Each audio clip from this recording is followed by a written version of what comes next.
This week on Forward.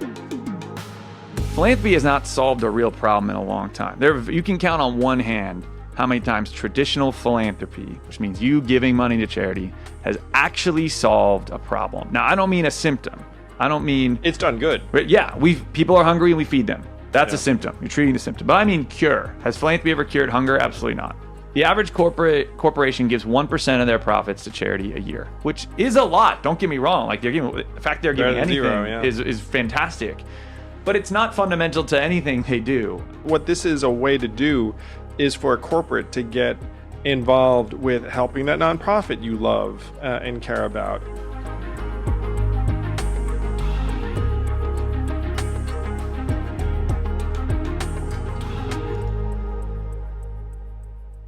It is my pleasure to welcome back to the podcast the man, my former co-host and former campaign manager. You know him as Big Coat Guy. Zach Graumann is back with us. We're back, man.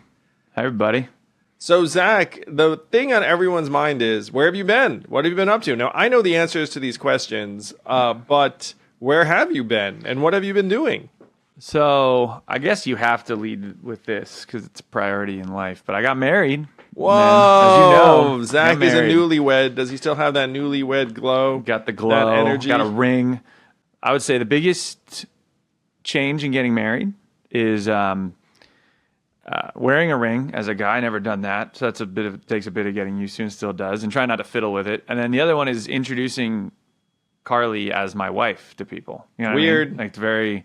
Oh, this is my wife. Whoa. I haven't, like saying that out loud. You're an adult. It's a bit of a shock. And I imagine most people who've been married, have felt it, especially if you did it later in life. But yeah, man, got married. We got married in Manchester, Vermont, where Carly's essentially from. She's from the town next door and her parents live in Manchester now. So, it was gorgeous. We had, it rained, it downpoured for about 10 minutes. The whole weekend, and it was literally during the ceremony. Just during the ceremony. I was there. Andrew was there, standing up next to me. It was fun. It was really fun. It was a wonderful weekend. He recommends getting married, folks. I recommend getting married. I recommend doing a big party. I don't recommend spending a ton of money on it. I mean, he recommends marrying the love of your life and having a big party. Having a big party. It is fun to have a lot of love in the room. It's stressful and it's expensive, so there's probably ways we could have done less stress, less money, but we had a blast. We really did. Whatever, man. The memories last forever. The credit card bill will eventually go away. What's that book, Die with Zero? Do you have him on? Of course I have. Yeah. It's a memory dividend. If you listen Mr. for Perkins. Deep cuts of this podcast listeners. Memory dividend. It'll pay dividends some. And the wedding was Yang 2020 reunion. There were dozens of us there, and that was a blast in itself. That was fun. We had Jermaine was there. I hadn't seen Jermaine really since the campaign, so got a big Jermaine Johnson bear hug. He and his wife were there. It was fun. It was really fun. We had a big campaign crew. The campaign staffers stayed in a house on site, which was kind of fun. And it, of course, was where they held the late night multiple times. And that's where Yang 2024 was born. Was conceived. We did talk about your political future.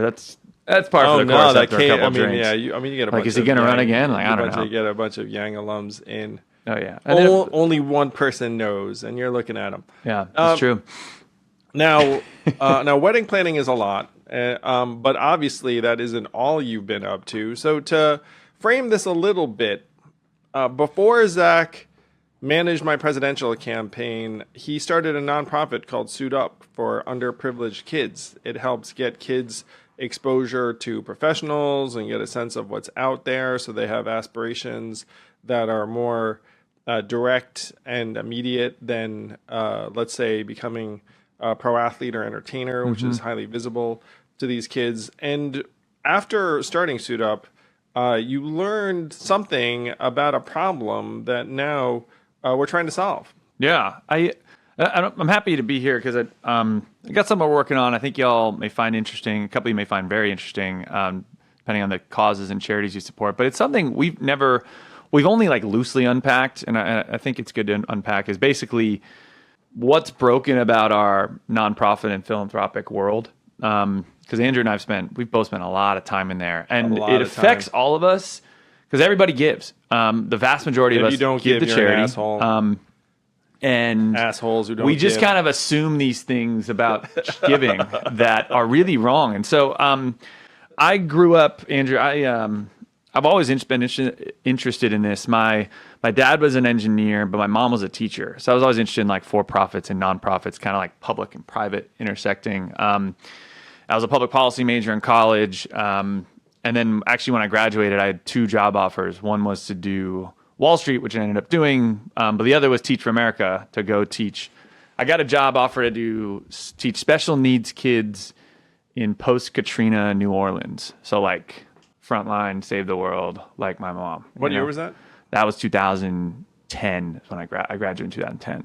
So I remember like look on Duke's campus, like walking around being like, I hated this decision. I can go make money and get out of student loans. So like get out of debt, make money, but not like love my impact. Or I could go literally a version of saving the world, but I was looking at like not getting out of debt for decades. You're making nothing in a really tough area in New Orleans. And I imagine for those of you listening, it's probably a version of a decision you've had in your own life where I can go, like doing well and doing good are kind of separate. Like you can do one or the other. It's tough to do both. And I know you've had that when you sold your company. You're like, now I can do good, Or I guess you had charity Star Giving. Yeah. But yeah, I started a nonprofit that I ran for 6.5 years or so. So we had parallel journeys, though I started Venture for America and worked there full time, whereas you somehow managed to start a $1 million plus nonprofit while holding down a day job, which is pretty stunning because it certainly took everything I had to get Venture for America to that level, and I didn't have a demanding job I was balancing.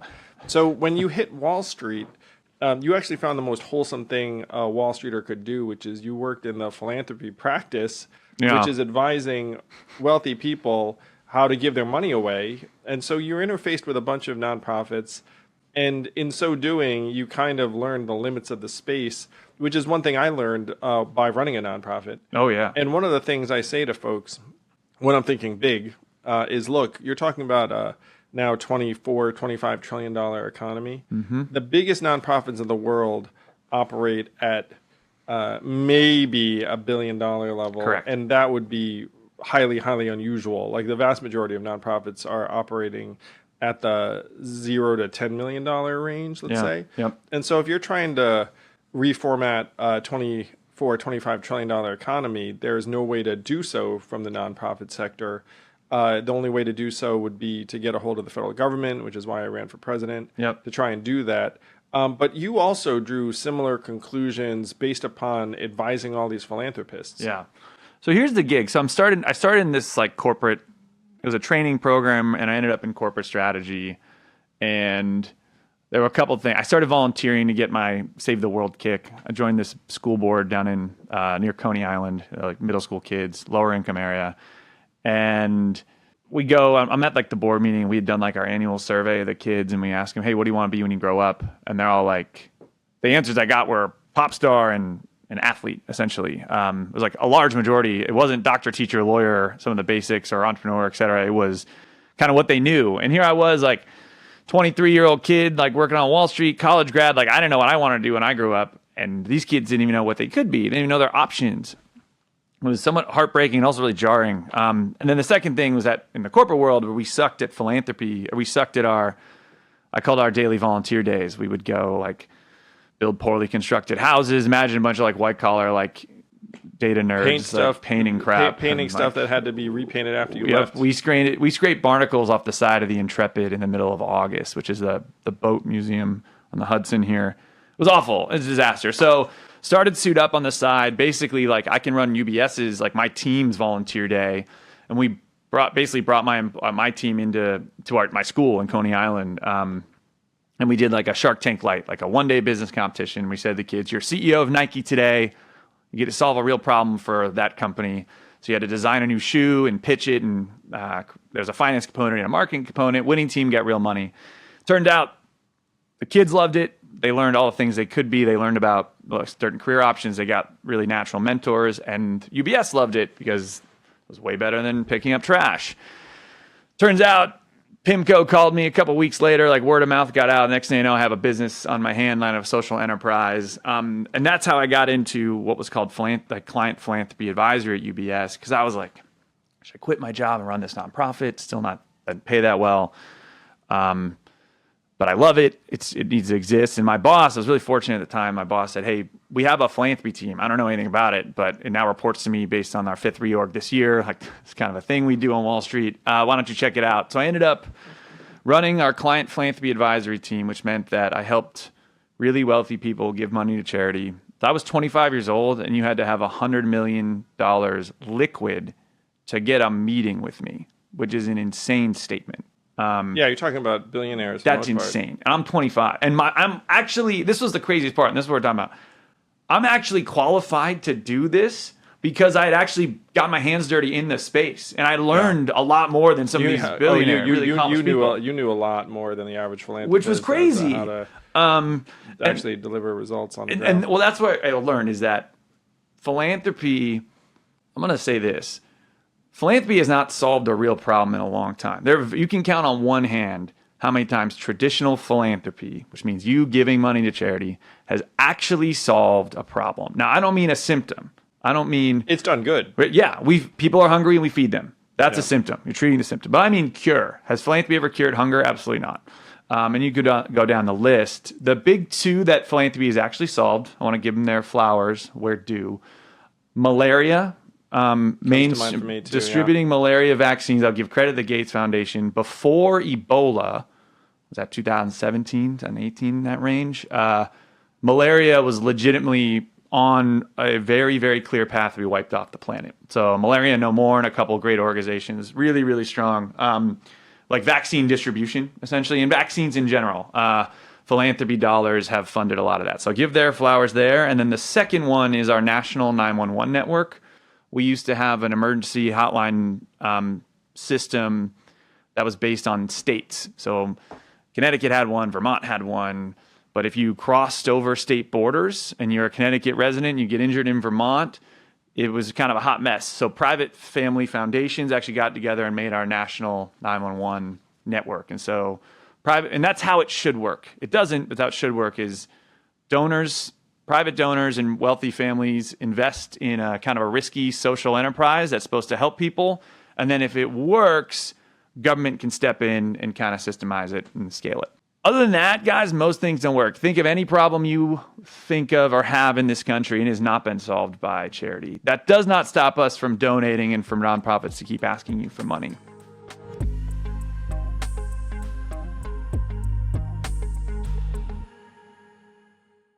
This podcast is sponsored by Helix Sleep. It's a pretty short list of things you can do that are going to make you happier, healthier, more energetic, more productive every single day. You know what's on that list? Getting the right freaking mattress. And what's the right mattress for you? If you go to Helix Sleep, you take their personalized sleep quiz and they will send you one of 20 unique mattresses made for you and you alone. Well, not you and you alone, like 5% of people. Do the math. For a 100-night free trial, you can sleep on this thing for 3 months. It will keep you cool. Don't just take my word for it. My kids seek out this mattress in the house. It's the #1 rated mattress picked by GQ and Wired magazine. This mattress will actually make you happier, healthier, and more productive.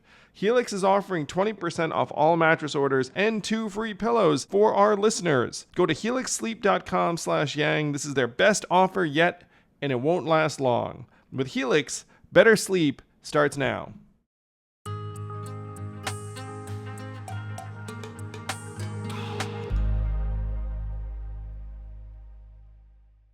Yeah, the nonprofits do good work. I mean, this is my experience at Venture for America. Really proud of everything we did. But one reason I ran for president was that I actually started Venture for America because I wanted to create a functional economy. Which sounds like I should start a nonprofit. I want to help people. And I determined that in order to start a functional economy, you would need to change a lot of things that a nonprofit never will be able to. Yes. And so you need to have a functional government. And so I'm still on the functional government train. I believe it's the highest leverage thing we can do, even though it's very difficult and arduous. But it's the only genuine answer. And one of the things I suggest to people, by the way, a lot of philanthropists are wising up to this. Yeah. It's like, look, let's say you're going to pump millions of dollars into education. What's not going to change is our educational outcomes unless you actually had a better educational system. And Yeah. how do you get a better educational system? There's similar with climate change. It's like, hey, you're going to pump millions of dollars into climate change. You know what would help with that? Like a government that was doing various things. So this becomes the highest leverage move you can make. Even though, again, like people, and a lot of people, it's like, oh, politics, want to stay away. It's like, look, I get it. I hate politics too. Yeah. But if we're going to try and solve the biggest problems meaningfully, that's how someone like me winds up running for president. That's how someone like me winds up starting the Forward Party. Yep. And so we're trying to make the good things happen. Now, you have taken a different tack, which is something that I 1,000% endorse and support and am an investor in and a board member of and very helpful. But you identified a problem and then started a benevolent B Corp to try and solve that problem and create a win-win-win. So What is the problem? And then what the heck is Samarity? So I'll go back up one step, and that essentially my takeaways, both before I joined the campaign and then during the campaign, and even now in starting Samarity, is that doing good by the numbers and also my personal experience, it's not in great shape. And don't get me wrong, there's amazing nonprofit organizations that I love that do fantastic work. And I want to we got to be very clear here. We're not talking about, if you're a nonprofit executive listening to this, you're like, wait, my organization does incredible work. Screw you, Zach. You don't know what you're talking about. That's not what I'm talking about. What I'm talking about is the institution and its systems. And the numbers the proof's in the pudding. Household giving is down and has been declining. Now, some of that's economy related, but percentage of households as a whole giving is going down as well. Amount of Americans volunteering massively declining. We all say you've asked somebody, do you want to volunteer this year? Are you going to volunteer this year? The answer is yes. Almost 100% of people say, yes, I'm going to volunteer. That's like, are you an asshole question. We all say, yes, no, I'm not a jerk. Yes, I'm going to volunteer. The reality is 1 in 4 people will volunteer this year. And it's kind of the same thing you see with companies. We say we're doing awesome things, but the reality is we got to make money. Well, part of the reason why so few people will actually volunteer is that you're not sure your time's going to be well utilized. Nailed it. Like yes. You show up, and a lot of these organs would be like, "Narf," it's like they want money. No one's fault. Yes, but it's just. I actually volunteered for a nonprofit as a 20-something-year-old, and they had me do something really, like I literally stuffed envelopes and then sealed the envelopes. Correct. I ran out of saliva. If you talk to nonprofits, they will not. If you really get them in an honest environment, they're like, most of the time we don't need volunteers. Yeah. Unless some organizations like Suit Up might they're actually set up to utilize volunteers, but most are not. And that's so. The problem I'm looking at, like on the macro level, is that philanthropy does what I call a feel-good model. And what do I mean by that is that if you're wealthy or if you're a big company, if you have resources, nonprofits will come to you and say, look at these starving children. Look at this horrible problem. Aren't you not a jerk? And you have money. Can't you help us? And don't get me wrong. That does work some way in terms of getting resources to places. But it's not, it treats a symptom. It doesn't treat the cure. And so like taking a big step back, y'all, like how do we look at this system? Like how do we get beyond the feel good? The average corporation gives 1% of their profits to charity a year, which is a lot. Don't get me wrong. Like the fact they're giving anything is fantastic, but it's not fundamental to anything they do. And the reality is Coca-Cola would give more to charity, more than 1%, if it helped them sell more Coca-Cola. Or if it solved a problem. Or if it solved a problem for them that was helping them sell more Coke. And that's what it's fundamentally set up to do. So what I'm trying to create here is a shift from the feel-good model to an incentives model. Or an efficacy model. And yeah, it's a good way to put it as well, where Coca-Cola has more incentive to support great causes. Now that's tricky. And if you talk to folks that work in the nonprofit industry, there's a certain purity that they value, where it's like, we are here to help and that's it. We don't care about making money. We care about doing good. That is true. That is a good thing. That said, there's a way to align these incentives, especially if you have government that's ineffective. Coca-Cola does care about education. The employees of that company and executives most of the time actually care about living in a great world and having great schools for kids and other kids to go to. So how do you align these incentives? So that's where we landed with Samarity. He's like, what can there be for-profit incentives at company to help nonprofit goals and ambitions and social causes? Yeah, you get that 1% up to 1.5, 2%, 3%. It's a game changer. Game changer. We're talking You double about, the market. We're talking about billions of dollars. Yes. So how do you do this? And then like you really think about is like, okay, what does Habitat for Humanity, as an example nonprofit, what do they have to offer Coca-Cola in terms of value? Let's use another one, man. Let's use Humanity Forward. Yeah. What does Humanity Forward have to add value to Delta or various industries, various companies in a incentive aligned way? And where we've landed is what we found. And what we found is, what do charities have? They have a lot of supporters. And in many ways, they have passionate supporters. They have the ability to cut through the noise differently. So where Samarity is right now, it's a version of a market research company.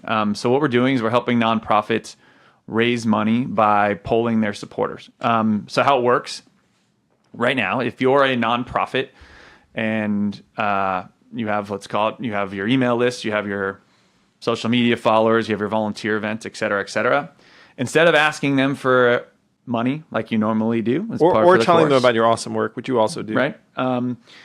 We give you a custom email or custom survey link that you can send and share with all your supporters. And for every person who completes that survey, the nonprofit unlocks a donation. Donations vary, usually on average $1 to $5. And as a nonprofit, you keep the data. We are essentially like an outsourced donor research, supporter research service. You get all this data because it's yours. And you also get the money for it. And then the data is secure, it's anonymous. And what we are as a market research firm, we package all up anonymously and put together market research reports that your Deltas and Coca-Colas and Amazons and JD Powers, et cetera, are interested in paying for. And we share the profits, of course, with nonprofits. And if you think about this, the dream is you're Coca-Cola, you're spending $10 million on market research every year. Can you spend $5 million on that with Samarity? It's the same exact market research, but a chunk of it is actually going to charities. So trying to find that win-win. So it's a nice win if you're a nonprofit. We have some nonprofits making $1,000 a month or so just to send out surveys that many of them want to or should be doing anyways. So it's early now. We're just starting. We're onboarding our first like 100 to 200 nonprofits, but we're pretty excited because we feel like this is the first runway or like entry into aligning the incentives of the for-profit and nonprofit world.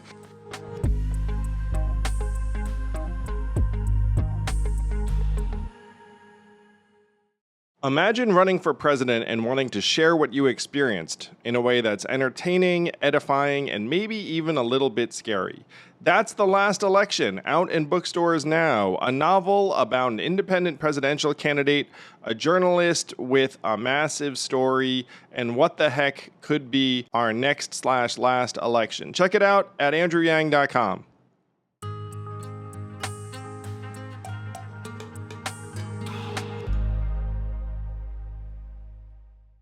Well, I love it because it's a win-win-win all the way around. If you're a nonprofit, you want to know more about your donors and community anyway, and so you send the survey, plus you get paid.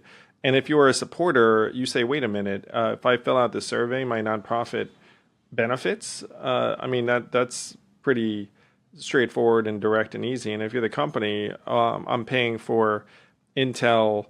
If I can actually help a nonprofit, maybe get some glow for that, then bully for me. How much money is spent on market research as an activity? It is, now this is everything, but it's a multi-billion dollar industry. Now that includes there's lots of different types of market research. There's your Nielsen reports where the boxes people use for TV ratings is a version of market research. There's your own qualitative and quantitative data. Like if you're CVS and you're tracking, the self-checkout kiosks, so you get the credit card info what people are buying. There's that type of market research. But there are still billions of dollars going into just straight up surveys. And it's tough. You think about a lot of surveys right now are just people taking surveys for money. And so what we're flipping the model is we're letting nonprofits ask their supporters to take surveys for donations to the cause. And so the ideally it's a win-win-win. So the pitch to the consumer, I was a little concerned about this, but if you're a nonprofit supporter, I was like, are you gonna be turned off by a random JD Power survey or a survey about running shoes or credit card spending, et cetera? But the reality is we're all people. We get asked those questions all the time. We trust our charity to know it's anonymous. And we actually had a lot of positive feedback because it's better to be asked to fill out a survey than it is to give money all the time. And a lot of people are actually willing to share with their friends. If you love your cause, I had friends that are on the Suit Up team and Suit Up board. They're like, hey, like Suit Up, if you take this survey, we get money to Suit Up. Like, please take this, put it on their Instagram story, et cetera. So the good pitch to supporters. The pitch to nonprofits is, hey, you get paid to send an email, to send a survey link. You maybe should be sending this, doing surveys anyway. You'll get info that you want anyway. You get info and you get money at a really low lift, and it's almost like a recurring revenue stream for nonprofits. Very similar to what Amazon Having a slow Smile month, send used to that be. survey. Yeah, seriously. And that's what happened. And I have nonprofits that put in their newsletter and their email signatures, et cetera, and their social media handles, et cetera. And then the pitch to the company is the best one. It's like, hey, I can get you better data because it's real people that we verify with real organizations, and there's a trust relationship there that it doesn't normally exist. You verify that it's a real person, and you can get it essentially for cheaper because the nonprofits are it's found money to them, right? So it's for the quality of data, it's a better cost to the company too. So it really, we believe, and we're finding it's a win for everybody. Just right now, it's new, right? This is what we're doing. We're talking a couple podcasts and a couple conferences to get the word out to our first 100, 200 nonprofits, put out our first couple flagship reports, and seeing what happens. What's fun is you work with really small nonprofits who might have modest lists for whom getting $500 or $1,000 a month might be actually pretty meaningful. Yeah, I'd love the range. Is like we have a couple nonprofits with like 1,000 people on their email lists or social followings, to certain organizations with 1 million. And it works for either, right? There's certain benefits to both.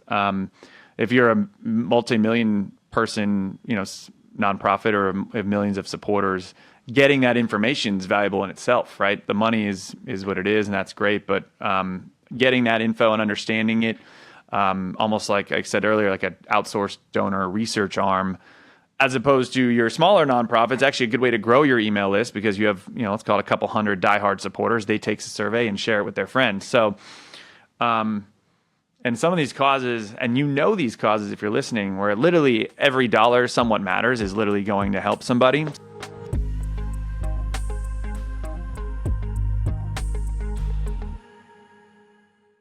This podcast is sponsored by ExpressVPN. Going online without ExpressVPN is like changing while leaving your window wide open. Gross! You might not have anything to hide, but why give random creeps a chance to invade your privacy? That's why I use ExpressVPN. It's super easy. You hit a button and then you just beam in. Best of all, no one can see what you're doing. No big tech companies, no ad companies, no other companies. Why use ExpressVPN? When you go online, it is just you and you're surfing. No one can see it. It's the way to go because a bunch of big companies say, hey, all of you high-end consultants and spies, use ExpressVPN. Secure your online activity by visiting expressvpn.com/yang today. That's expressvpn.com/yang, and you can get an extra 3 months free. expressvpn.com/yang.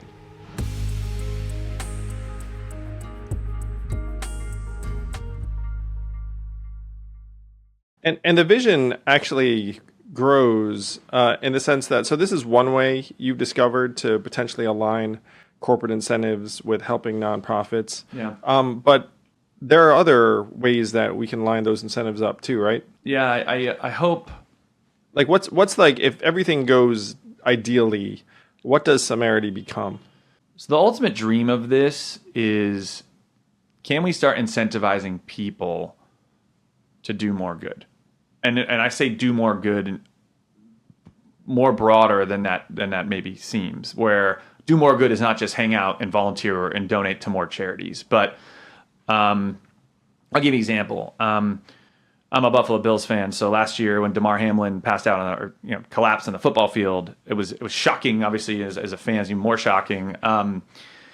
And to me, there was this national moment that I wish we had capitalized more on, where the awareness of CPR training and like AED, like machines being more publicly accessible and taking CPR courses was so freaking there that any company would have wanted to capitalize on it in a wholesome way that didn't feel cringeworthy. So be able to say, hey, anyone that can take a CPR training right now, Coca-Cola is going to pay for that training right now. And we can verify that you took the course and unlock a donation to XYZ charity of your choice. So being able to build like kind of a bigger do-good army and incentivize folks to do good in ways that are a little less traditional, that's kind of the dream. And in order to do that, you have to make it easy and accessible for companies to what's called sponsor charities, right? And that's tough. I joke, like nonprofits speak different language. Like my schools in Harlem, where I work with Suit Up in New York City, they speak a different language than Goldman Sachs speaks, and they're 40 blocks away. Dude, right? I'm gonna lay a deep cut on you right now. Yeah. It's crazy. But in a way, what you're trying to do is build an earlier version of digital social credits. And the lowest hanging fruit activity is to do something that companies already pay for in the form of filling out a survey. But it could be taking that CPR class. Eventually, it could be tutoring the underprivileged kid. It could be helping your neighbor. Yes. And we're trying to create that marketplace. And this is the earliest nexus. I mean, if there's a world where, hey, you volunteer to help your neighbor and you earn 100 points and you could convince Chipotle that those 100 points are worth the free burrito, Yes. right? I think that's a really remarkable way of doing sort of a social credit model. And here's the other thing about that is I don't love the government being the like judge, jury, executioner of what a social credit is worth. So if there's a world where the private market can actually evaluate that, where it's nonprofits and for-profits and people. The average company right now, really when they were putting money to work, I mean, the return is just so hard to measure and weird. If you knew that a human was actually helping their neighbor, tutoring that kid, cleaning the public space, whatever, and you knew it, and then it was verifiable, and then you could have your brand associated anywhere near that, I mean, you'd be all over it. The problem right now is just that, it's like we rely upon essentially the company to be like, hey, we did this thing. Here's some photos. Here's like us giving the check, like da-da-da. It's like, and now trust is eroding to a point. It's one reason why this has such profound effects, medium to long term, is that who people trust the most? Their friends and family. Nonprofits then are much also more trusted. Corporates, not so much anymore. And so what this is a way to do is for a corporate to get involved with helping that nonprofit you love and care about. Eventually, it's helping your actual friends, family, customers, community. I mean, in a way that's undeniable. Because maybe it's you doing it. It's like, hey, I know I did the thing. So this is one of the holy grails of all of branding and brand associations. And what's interesting is that the brands are trying to respond in various ways to the erosion of trust. So they're investing in their own self-generated content. They're like, look, guys, us having a snappy ad really is not the answer anymore. People see through that shit. So, let's try and do something real. And this is an opportunity for the company to do something real, starting with sponsoring that nonprofit's survey stuff. But that's that's the first stop, and then hopefully we create a whole chain of stops. So if there is someone who let's say runs a nonprofit or volunteers at a nonprofit, or there's even someone listening to this who buys market intelligence or works for a company's marketing arm, how can they get in touch with you and Samarity? So the best place to go, I'd go to samarity.com/nonprofits. That's samarity.com/nonprofits. That's if you're a nonprofit and you wanted to start earning actual donations for sending easy surveys. You can sign up right there. It's great. There's a little video explains most of the information you need on there, and we'll reach out to you. And then you can also email us. It's hello@samarity.com. Pretty basic. And, just to add on to what you said, Andrew, I want to be clear on this. It's that if there's anything I learned, particularly from my time running Suit Up and at UBS, is that doing good and giving money to charity in particular, it's really hard. It is to do it effectively. Anyone can write a check, but to do it effectively is a massive challenge. And we joke at the corporate level, we see, like Andrew and I, we've heard this multiple times. A CEO will say, hey, we give $1 million to charity and then we spend another $1 million trying to tell everybody about it and making sure that like people know we're doing it. It's difficult to be effective and true and authentic in this space. And I spent time, and probably one of the reasons I really got into this is I met with billionaires, with seemingly infinity money, focused on a cause, and they weren't able to solve anything. Nope. At UBS, we did an event called our Autism Innovation Roundtable, and we brought together some of the wealthiest people on the planet with kids on the spectrum. So you had 10 to 20 billionaires in the room, all passionate about the same topic. And we still aren't really able to do much. There's a lot of hurdles, and I've had to give talks on this, et cetera. But charity's hard. Measuring social impact is hard. These are some of these problems are human level problems, right? So, but if we have a vehicle where it's just a little bit of incentive lined up between the people making the money and the people giving it away, I feel like that's a big win. So yeah, samarity.com/nonprofits is the best place to go. hello@samarity.com if you want to email us. And look, I'm a big believer in putting yourself out there, trying, failing, seeing what happens. The worst thing that's going to happen right now is we're going to have a bunch of nonprofits get some money for sending some surveys. The best thing that's going to happen is you're going to have Coca-Cola writing $1 million checks to an organization, and a vast majority of that's going to go to charity, and they're going to increase how much they spend, and it won't just be Coca-Cola. So that's pretty cool. Yeah, man. The best case scenario is moving us a step closer to a human-centered economy. And I love that you've tackled it in this way where we're not waiting for, let's say, government to get its shit together. But, find corporates for whom it makes sense, find nonprofit supporters for whom it makes sense, put them together, build an awesome business, hopefully improve a lot of lives, and really pumped to be able to be helpful to you on this leg of your journey. People who are close to the campaign know that you're the reason why Yang 2020 became a thing. Check out Zach's book, Long Shot, on the campaign. Riveting stuff. It's fun. My father-in-law read it my brother's father-in-law. Sorry, let me rephrase that. My brother's father-in-law pulled me aside at the wedding. I was like, I read your book and I actually liked it. And he's the kind of guy that'll tell you if he hates something. So that's the best compliment I got. So ringing endorsement from my brother's father-in-law for whatever that's worth.